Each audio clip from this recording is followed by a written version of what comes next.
This is known as the Jacobite Rebellion, or the Jacobite Rising of 1745, or simply the 45. Now, the Jacobite Rebellion was an attempt by Charles Edward Stuart to regain the British throne in 1745. Now, a person who wanted to. So, a Jacobite was the term for somebody during the 17th and 18th century that supported the restoration of the House of Stuart to the British throne. This is the House of Stuart. This is the House of Stuart's sigil, or seal.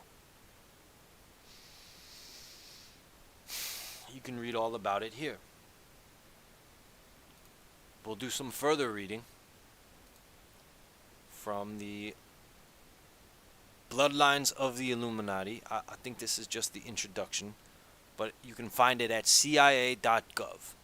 Now, we're talking about the House of Stuart and its connection to Freemasonry and the Knights Templars. Okay? The House of Lorraine, in 1613, the House of Lorraine, which is part of the Priory of Sion, I believe that's how it's pronounced, joined with the House of Stuart. Okay? Scotland was one of the few countries where the Knights Templar had thrived when the order was suppressed by the order of the Pope. The Merovingian descendants in the Priory of Sion have guarded the sacred bloodline. Names like the Habsburgs and the Merovingian are names and bloodlines you should be familiar with.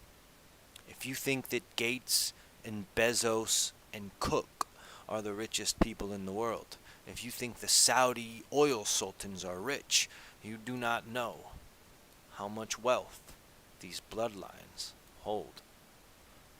Now, as we look at the next search term in Stuart, we will find that the Kennedy family is connected to the Stuart family.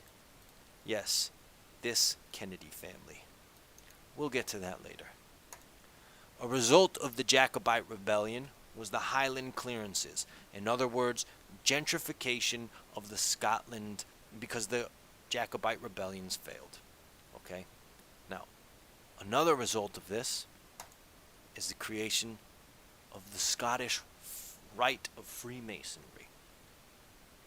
Now, Wikipedia will tell you it's just a legend. I'll let you read for yourself.